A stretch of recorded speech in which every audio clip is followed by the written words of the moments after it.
स्वागत है दोस्तों आप सभी का आपके अपने YouTube चैनल आर के विथ एजुकेशन पर। दोस्तों आज हम राजस्थान कर्मचारी चयन बोर्ड ने जो सीईटी सीनियर सेकेंडरी जो लेवल है उसकी जो विज्ञप्ति जारी की है उसके बारे में आज हम इस वीडियो पर चर्चा करेंगे तथा उसके अंदर क्या क्या बदलाव हुए हैं, आवेदन की तिथि क्या है, क्या नेगेटिव मार्किंग होगी और उसका विस्तृत सिलेबस किस प्रकार से है। इन सभी बातों पर आज हम इस वीडियो में चर्चा करेंगे। यदि आप हमारे यूट्यूब चैनल पर पहली बार विजिट कर रहे हो तो यूट्यूब चैनल को सब्सक्राइब जरूर कर दें तथा नोटिफिकेशन के लिए बेल का आइकन जरूर प्रेस करें।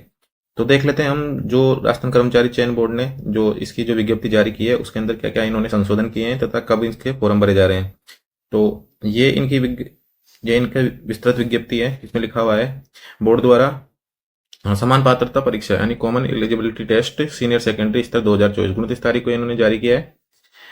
बोर्ड द्वारा राजस्थान अधीनस्थ एवं लिपिक वर्गीय सेवा समान पात्रता परीक्षा नियम 2022 तथा संशोधित के अंतर्गत निम्नलिखित सेवाओं हेतु समान पात्रता परीक्षा सीनियर सेकेंडरी स्तर 2024 के लिए निर्धारित प्रपत्र में अभ्यर्थियों से ऑनलाइन आवेदन पत्र आमंत्रित किए जा रहे हैं। तो नीचे इन्होंने दे रखे हैं, इसके अंदर 12 जो डिपार्टमेंट है उनकी 12 पोस्ट है, तो उनके अनुसार कौन कौन सी हैं तो इसमें दे रखा है। एक तो राजस्थान वन अधीनस्थ सेवा जो है उससे वनपाल का पद, और राजस्थान अल्पसंख्यक मामलात अधीनस्थ छात्रावास अधीक्षक, राजस्थान सचिवालय लिपिक वर्ग लिपिक ग्रेड सेकंड, राजस्थान अधीनस्थ कार्यालय लिपिक वर्गीय सेवाएं कनिष्ठ सहायक, राजस्थान लोक सेवा आयोग कार्यालय लिपिक ग्रेड सेकंड, राजस्थान आबकारी अधीनस्थ निवारक शाखा जमादार ग्रेड सेकंड, राजस्थान पुलिस अधीनस्थ सेवा कांस्टेबल यानी कांस्टेबल की भर्ती भी अब किसके तहत होगी, सीईटी सीनियर सेकेंडरी स्तर के तहत होगी।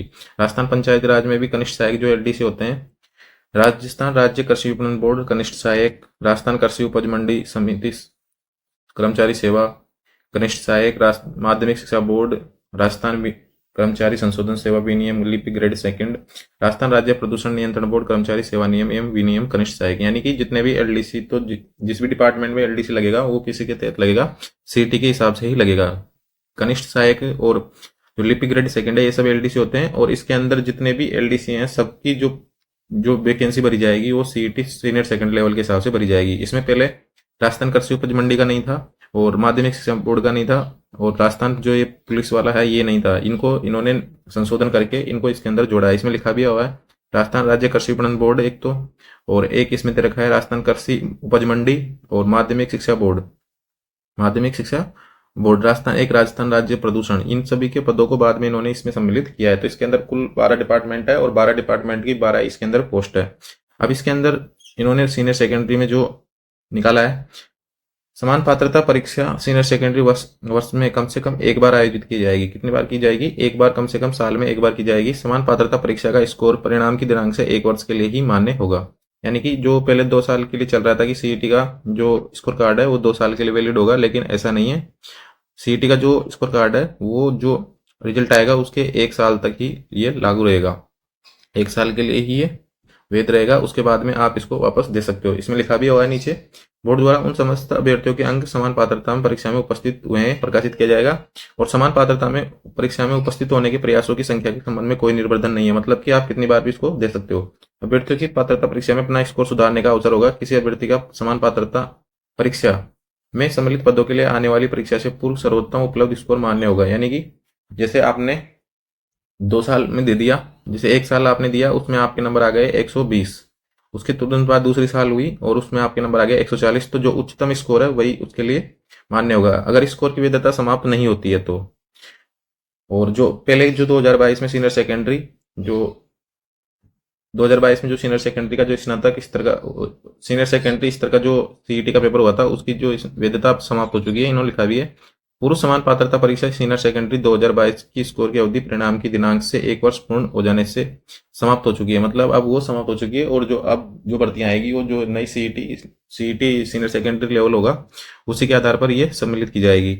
इसके बाद में अगला इन्होंने दे रखा है कि समान पात्रता परीक्षा सीनियर सेकेंडरी कार्मिक विभाग की अधिसूचना 3/8/2024 द्वारा समान पात्रता परीक्षा में उल्लेखित अधीनस्थ लिपिक वर्गीय सेवाओं के पदों पर सीधी भर्ती को शासित करने वाली किसी नियम में अंतर्दृष्टि किसी बात के होते हुए कोई भी व्यक्ति समान पात्रता परीक्षा में उल्लेखित पदों को चयन के लिए लिखित परीक्षा साक्षात्कार या दोनों में उपस्थित होने का पात्र नहीं होगा यदि वह सीईटी सीनियर सेकेंडरी में न्यूनतम 40% अंक प्राप्त करने में विफल रहता है।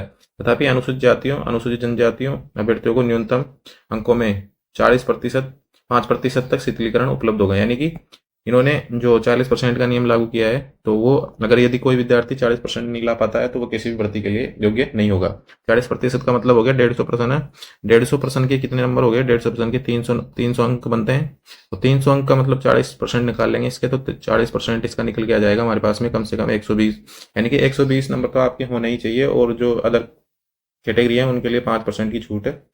तो 120 नंबर कम से कम आपके पास होने चाहिए सीईटी की तहत जो भी वैकेंसी आएगी उसमें बैठने के लिए। इसके बाद में इन्होंने एक और नया इसके अंदर ये जो लागू किया है वो किया है कि डिजी लॉकर के माध्यम से 10वीं बोर्ड की मार्कशीट से जोड़ने का विकल्प। उम्मीदवार अपनी 10वीं की कक्षा के बोर्ड का नाम, रोल नंबर व उत्तीर्ण वर्ष दर्ज कर स्वयं सत्यापित करेगा। यानी कि मोबाइल में इसका एप्लीकेशन है डिजी लॉकर का, तो उसको बनाना पड़ेगा और उसी के तहत जो आप फॉर्म भरवाने जाओगे तो वहां से इसको सत्यापित करना पड़ेगा। इसके बाद में जो फॉर्म भरने का जो एक बार यानी ओटीआर वन टाइम रजिस्ट्रेशन जो शुल्क है उसके बारे में इन्होंने कुछ जानकारी दी है।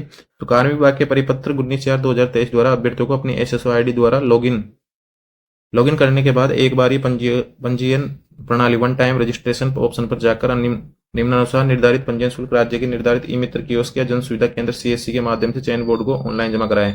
और जो इसके अंदर दे रखा है सामान्य वर्ग यानी जनरल और क्रीमिलियर श्रेणी के अन्य पिछड़ा वर्ग यानी ओबीसी के आवेदक हेतु 600 रुपये इन्होंने फिक्स किए हैं। और राजस्थान की नॉन क्रीमिलियर श्रेणी यानी अन्य पिछड़ा वर्ग, अति पिछड़ा वर्ग, आर्थिक रूप से कमजोर, अनुसूचित जाति, अनुसूचित जनजाति के लिए किया है इन्होंने 400 रुपये, और दिव्यांगजनों के लिए इन्होंने किया है 400 रुपये।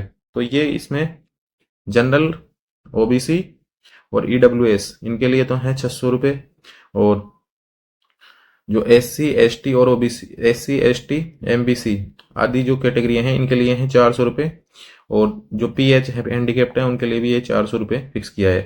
तो राष्ट्र और इसमें लिखा भी है ना, पूर्व में एक बार ही पंजीकरण शुल्क जमा करवा चुके अभ्यर्थियों का दोबारा शुल्क देन नहीं होगा। यानी एक बार ही ये जमा करवाना है, बार बार ये जमा नहीं करवाना पड़ेगा। और ये इन्होंने वापस से दे दिया है आने वाले पदों के विभाग और पद का नाम। तो राजस्थान वन सेवा जितने भी, एक तो वनपाल हो गया, छात्रावास अधीक्षक हो गया, लिपिक ग्रेड सेकंड हो गया, अलग अलग डिपार्टमेंट में अलग अलग जो एलडीस लगे होते हैं वो सारे इसी के अंदर है। एक कांस्टेबल की जो वैकेंसी थी इस पर भी काफी चर्चा चल रही थी। कांस्टेबल की जो भर्ती है किसके तहत होगी? तो कांस्टेबल की जो भर्ती है वो भी किसके तहत हो रही है? समान पात्रता परीक्षा सीनियर सेकेंडरी स्तर के आधार पर होगी। इसके बाद में जो अगला इन्होंने दिया है पात्रता एवं शैक्षणिक योग्यता। तो कार्य विभाग की अधिसूचना 23/5/2022 एवं 13/10/2022 के अनुसार सीनियर सेकेंडरी स्तर में उपस्थित होने के लिए शैक्षणिक अर्हता सीनियर सेकेंडरी या उसके समतुल्य होगी। उसके समतुल्य का मतलब है जैसे कुछ लोग आईटीआई वगैरह कर लेते, तो आईटीआई या फिर और भी जो कुछ ऐसी डिग्रियां हैं जिनको 12वीं के पास 12वीं समकक्ष मान्यता दी गई है, तो वो भी इसके लिए एलिजिबल होंगे। और एक और दिया है इन्होंने, जो व्यक्ति पाठ्यक्रम के अंतिम वर्ष की परीक्षा में उपस्थित हुआ है या सम्मिलित हो रहा है, जो इन नियमों में उल्लिखित पदों के लिए शैक्षणिक योग्यता की आवश्यकता है, सीधी भर्ती के लिए उक्त पद के लिए आवेदन करने के लिए पात्र होगा, लेकिन वह उसे उपयुक्त चयन एजेंसी को अपेक्षित शैक्षिक योग्यताएं प्राप्त करने का प्रमाण पत्र प्रस्तुत करना होगा। जैसे कि कोई जैसे 12वीं में पढ़ रहा है और वो देना चाहता है एग्जाम, तो वो अभी तो इसको दे सकता है, लेकिन जब किसी भर्ती आती है तो उसके लिए जो उसकी योग्यताएं हैं वो उसका प्रमाण पत्र उसको देना पड़ेगा, कंप्लीट चाहिए उसके बाद में वो। इसके बाद में उन्होंने एक नीचे लाइन दी है, समान पात्रता परीक्षा हेतु निर्धारित शैक्षणिक योग्यता के अंतिम वर्ष में सम्मिलित होने वाले या सम्मिलित हो रहे अभ्यर्थी आवेदन कर सकेंगे, परंतु निर्धारित शैक्षणिक योग्यता संबंधित पद हेतु आयोजित मुख्य परीक्षा तिथि से पूर्व अर्जित करनी अनिवार्य होगी। अन्यथा परीक्षा के बाद शैक्षणिक योग्यता अर्जित करने वाले अभ्यर्थियों को समान पात्रता परीक्षा में शामिल पदों की भर्ती हेतु आयोजित भर्ती में पात्र नहीं माना जाएगा। जैसे कि कांस्टेबल की भर्ती परीक्षा है, तो कांस्टेबल की जैसे भर्ती परीक्षा हो गई अपने, तो सीईटी वो 12वीं में पढ़ रहा है और सीईटी में उसने एग्जाम दे ली, उसके अच्छे नंबर भी आ गए, लेकिन उसकी अगर 12वीं क्लास उत्तीर्ण नहीं है, 12वीं क्लास अगर उसकी उत्तीर्ण नहीं है और उससे पहले यदि कांस्टेबल की एग्जाम होती है और कांस्टेबल के एग्जाम को पास कर लेता है, तो उसे अपनी योग्यताएं, अपनी जो एजुकेशन है वो जो कांस्टेबल की जो भर्ती हुई है और उसका जो रिजल्ट आया उससे पहले अर्जित की हुई होनी चाहिए, अन्यथा वह इसके लिए योग्य नहीं होगा। इसके बाद में जो अलग से इस बाद में इन्होंने आयु के बारे में कुछ बात की है, तो आयु 18 वर्ष होनी चाहिए, और अदर कैटेगरी के अनुसार यहाँ से 5 वर्ष था, अन्य कैटेगरी को इसमें 3 या 4 वर्ष की जो छूट मिलती है वो इसमें भी लागू होंगे। अब इसके बाद में है पंजीयन शुल्क जमा कराने एवं ऑनलाइन आवेदन पत्र भरने की अवधि। तो ऑनलाइन आवेदन पत्र 2/9/2024 से लेके 1/10/2024 को रात्रि 12 बजे तक बोर्ड की वेबसाइट पर भरे जा सकते हैं। यानी कि कब से स्टार्ट हो रहे हैं? 2 सितंबर से ही स्टार्ट हो रहे हैं। 2 सितंबर से लेके ये चल रहे हैं 1 अक्टूबर तक। कब तक चलेंगे? 1 अक्टूबर तक ये चलेंगे। तब तक आप इसको भर सकते हो। परीक्षा का आयोजन कब होगा? परीक्षा का आयोजन होगा 23/10/2024 से 26/10/2024 तक, मतलब एक तक 20 या 22 20-25 दिन बाद में, फॉर्म कंप्लीट होने के 20-25 दिन बाद में ही 1 अक्टूबर को फॉर्म की अंतिम डेट है। उसके बाद में 1 या 2 दिन ये इसके एक्सटेंड कर देंगे फॉर्म भरने के लिए। और उसके बाद में इन्होंने 23/10/2024 से लेके 23/10/2024 से 26/10/2024 के मध्य में ये क्या करेंगे? एग्जाम करवाएंगे। और यदि इन्होंने एक खास बात और लिखी है, यदि परीक्षा एक से अधिक चरणों में आयोजित की जाती है तो सामान्यकरण की कार्यवाही की जाएगी, यानी नॉर्मलाइजेशन किया जाएगा। नॉर्मलाइजेशन का मतलब होता है, मतलब कि अगर अलग अलग शिफ्ट में एग्जाम होती है तो पेपर का वो किया जाता है, सामान्यकरण किया जाता है, यानी पेपर का लेवल किस प्रकार से है और पेपर को कितने नंबर उसमें आए हैं।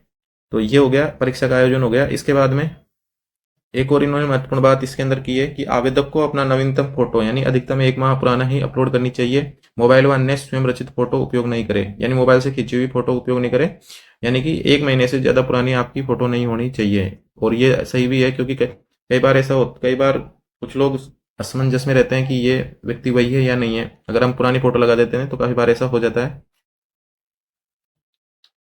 तो दोस्तों ये थी सीईटी स्नातक, सीईटी सीनियर सेकंड लेवल पर जो राजस्थान कर्मचारी चयन बोर्ड ने विज्ञप्ति जारी की, इसके बारे में हमने आज इसमें चर्चा कर ली है। और इसमें जो फॉर्म भरे जाए हैं, इसमें 3-4 बातें जो इंपॉर्टेंट है वो मैं आपको बता देता हूँ। इसके अंदर क्या क्या है, एक तो फॉर्म कब से भरे जा रहे हैं और इसके अंदर एग्जाम कब होगी। तो सीईटी जो सीनियर सेकेंडरी लेवल की जो फॉर्म है, senior CET senior secondary level, इसके जो फॉर्म भरे जा रहे हैं वो भरे जा रहे हैं 2 सितंबर से 1 अक्टूबर तक। 1 अक्टूबर तक ये फॉर्म भरे जा रहे हैं। और इसे इसकी एग्जाम इसके अंदर होगी 23 अक्टूबर से लेके 26 अक्टूबर तक। कब तक होगी? 23 अक्टूबर से लेके 26 अक्टूबर तक ये एग्जाम होगी। और इसके बाद में इसके अंदर जो अगर एग्जाम शिफ्ट में वाइज होगी तो इसका जो नॉर्मलाइजेशन होगा, नॉर्मलाइजेशन की प्रक्रिया अपनाई जाएगी।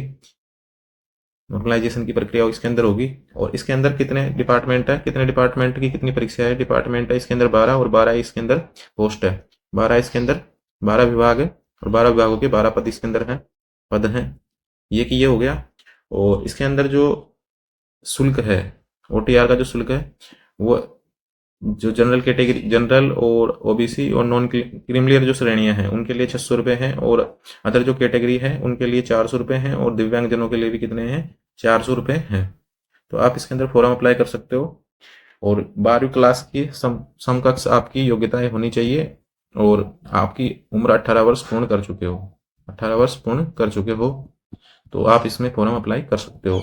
दोस्तों ये थे कुछ संबंधी person CET senior second level से संबंधित है। इसके बाद में हम अगले वीडियो में जो सीनियर सेकेंडरी लेवल का जो इन्होंने पाठ्यक्रम जारी किया है, जो उसके बारे में विस्तार से उस वीडियो के अंदर हम चर्चा करेंगे। तो ऐसे वीडियो देखने तथा जॉब संबंधी अपडेट के लिए हमारे यूट्यूब चैनल पर विजिट करें और नोटिफिकेशन के लिए बेल का आइकन जरूर प्रेस कर दें।